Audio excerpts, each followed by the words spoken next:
মই তোমালোকক অৰ্থনীতিৰ অৰ্থাৎ অৰ্থবিজ্ঞানৰ বিষয় যিটো আছে তোমালোকে চিলেক্ট কৰিছা যিসকলে আজি অকণমান সেই বিষয়টোৰ ওপৰত ক'ম।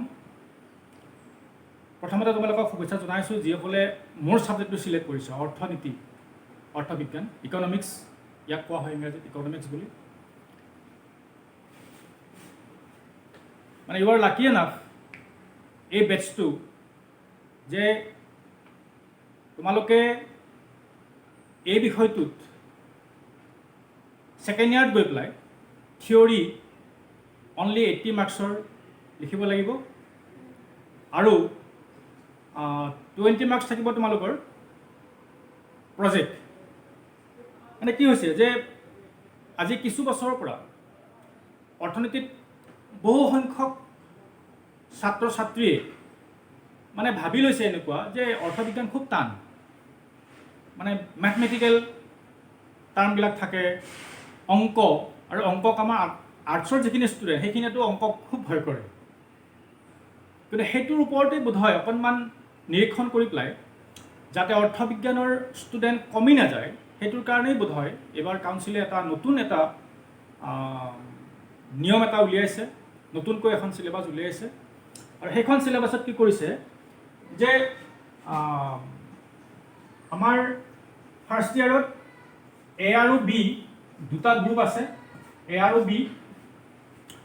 ইয়াৰে এ গ্ৰুপটোত আলোচনা কৰা হয় ষ্টেটিষ্টিক্সৰ ওপৰত মানে বেছিক কনচেপ্ট তোমালোকে যিবিলাক ক্লাছ 9 and 10ত পাই আহিছা, মানে basic elements of statistics.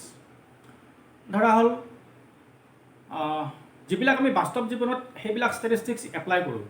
As for example, তুমি যেতিয়া এইখন কলেজত এডমিশ্যন ল'বলৈ আহিছিলা উইদাউট ষ্টেটিষ্টিক্স কিন্তু অহা নাই।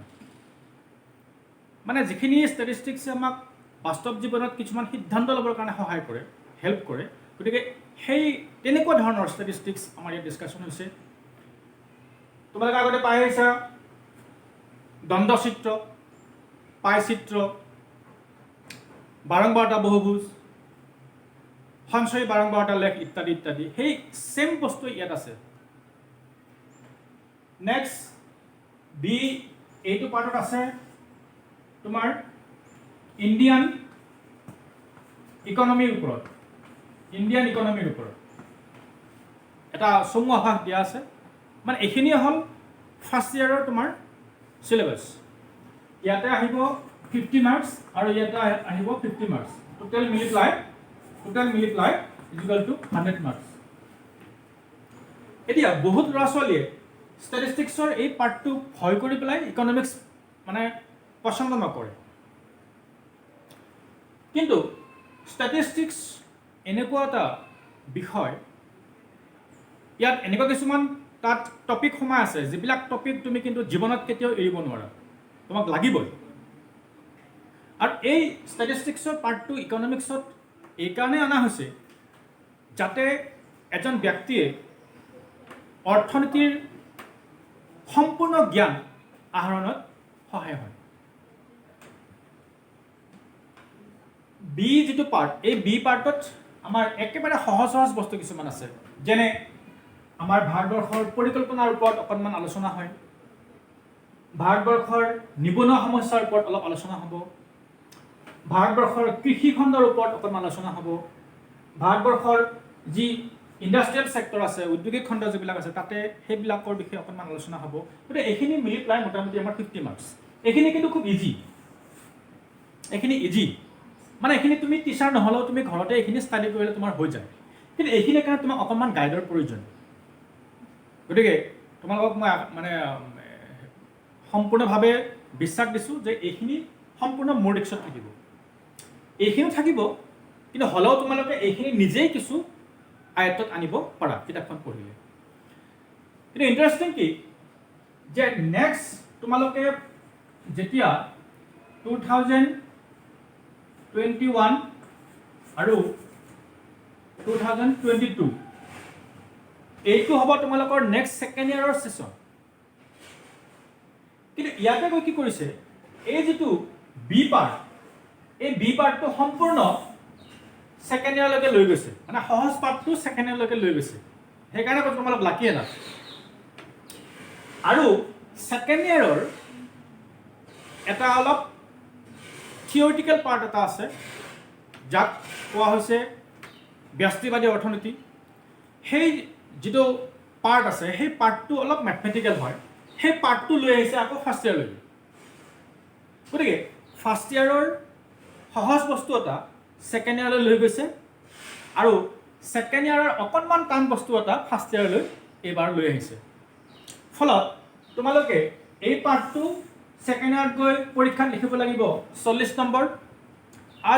আৰু যিটো তোমাৰ মানে এনাডাৰ পাৰ্ট থাকিব ছেকেণ্ড ইয়াৰত গৈ পেলাই বি পাৰ্ট, সেই পাৰ্টটো তোমাৰ মোটামুটি সহজ, আগতে পাই অহা বস্তু। যেনে জাতীয় আয় গণনা, তোমালোকে ছ'চিয়েল ছায়েন্সত পাইছা। জাতীয় আয় গণনা, জনমূৰি আয় গণনা কেনেকৈ কৰা হয়, চৰকাৰৰ বাজেট সম্পৰ্কীয় কথা কিছুমান আছে, চৰকাৰৰ কৰ কাটল ইত্যাদি সম্পৰ্কীয় কিছুমান কথা আছে, বেংকৰ ওপৰত অকণমান সম্যক জ্ঞান আছে।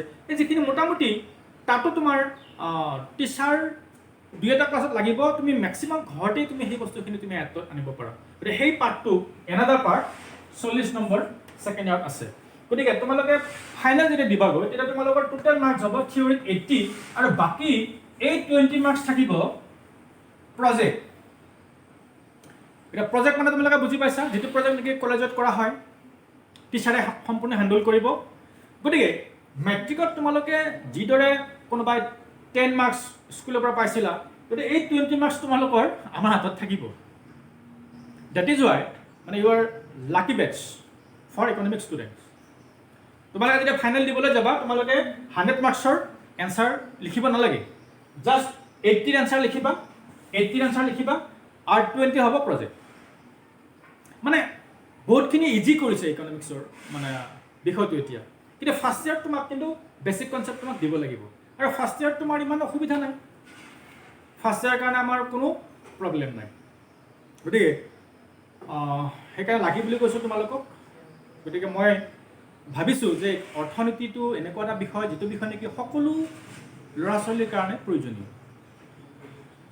বৰ্তমান কৰোণাৰ সময়, এই কৰোণাৰ সময়ত পেপাৰ খুলিলেই তোমালোকে দেখিছা যে অৰ্থনীতি স্থবিৰ হৈ গৈছে। অৰ্থনীতি স্থবিৰ কি তাৰমানে?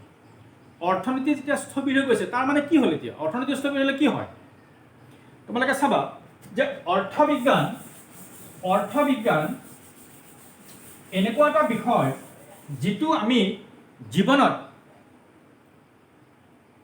নপঢ়িলেও তুমি ক'ৰবাত নহয় ক'ৰবাত কিবা যিকোনো উপায় কিন্তু শিকি ল'ব লাগিব। অৰ্থবিজ্ঞানে দুটা কথা গুৰুত্ব দিয়ে, এটা হ'ল অৰ্থনীতি আৰু আনটো হ'ল অৰ্থবিজ্ঞানৰ এ আৰু বি, এইটো হ'ল ব্যষ্টিবাদী আৰু এইটো হ'ল সমষ্টিবাদী। এই অৰ্থনীতিত 3টা কনচেপ্ট অন্তৰ্ভুক্ত হয়। নম্বৰ ওৱান কেন্দ্ৰীয় পৰিকল্পিত অৰ্থনীতি এটা, নম্বৰ 2 বজাৰ অৰ্থনীতি, আৰু নম্বৰ 3 মিশ্ৰিত অৰ্থনীতি।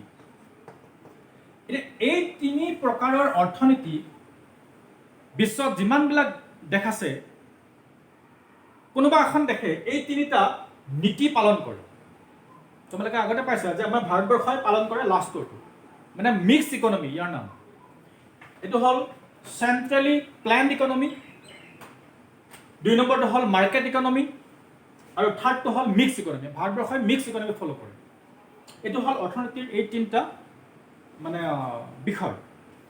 কিন্তু অৰ্থবিজ্ঞানত কি কৰা হয় যে গোটেই বিষয়বস্তুবিলাক অৰ্থনীতিৰ 2টা ক্লাছত ভগাই পেলাই আলোচনা কৰা হয়। কিছুমান কথা বহলভাৱে আলোচনা কৰা হয়, ইয়াতে ভগোৱা গৈছে, মানে মাইক্ৰ' ইকনমিক্স পাৰ্টছ, আৰু কিছুমান কথা গোটেইখিনি আলোচনা কৰা হ'ব, কিন্তু চমুকৈ সামগ্ৰিকভাৱে গোটেই দিশবিলাক অন্তৰ্ভুক্ত হ'ব, কিন্তু গোটেইবিলাক দিশকেই আকৌ পুংখানুপুংখভাৱে অধ্যয়ন কৰা নহয়, সেনেকুৱা এটা ভাগৰো প্ৰয়োজন। সেই ভাগটো কোৱা হৈছে সমষ্টিবাদী অৰ্থনীতি। গতিকে এই অৰ্থবিজ্ঞানে এই দুই ধৰণে আলোচনা কৰিব, ব্যষ্টিবাদী মাইক্ৰ' ইকনমিক্স আৰু সমষ্টিবাদী মেক্ৰ' ইকনমিক্স। আজি বৰ দীঘলীয়া নকৰোঁ, তোমালোকক জাষ্ট মানে দুটা শব্দৰ অৰ্থ ক'ম যে অৰ্থবিজ্ঞান অৰ্থাৎ ইকনমিক্স, এই শব্দটো দুটা গ্ৰীক শব্দ মানে ঐক্য আৰু নমাছ, মানে দুটা গ্ৰীক শব্দৰ পৰা সৃষ্টি হৈছে। মানে ঐক্য মানে হ'ল গৃহস্থ বা পৰিয়াল, মানে এটা ইউনিট, এটা গ্ৰুপ, আৰু নমাজ মানে হ'ল নীতি বা নিয়ম। গতিকে অৰ্থবিজ্ঞানে সমাজত থকা এটা পৰিয়ালৰ বিষয়ে, এটা পৰিয়াল কেনেকৈ চলিব আৰ্থিকভাৱে, গতিকে বিভিন্ন নীতি নিয়মৰ বিষয়ে ডিছকাছ কৰে। গতিকে আজিলৈ মই সামৰিছোঁ তোমালোকৰ আজি ফাৰ্ষ্ট কনচেপ্ট ক্লাছ। জাষ্ট মই তোমালোকক চিলেবাছ সম্পৰ্কীয় আৰু অকণমান অৰ্থবিজ্ঞানৰ ভিতৰত কোনবিলাক বিষয়ে প্ৰাধান্য পায় অকণমান মানে আৰম্ভ কৰিছোঁ আজি। নেক্সট তোমালোকে পঢ়ি মানে আকৌ ভিডিঅ'টো পাবা।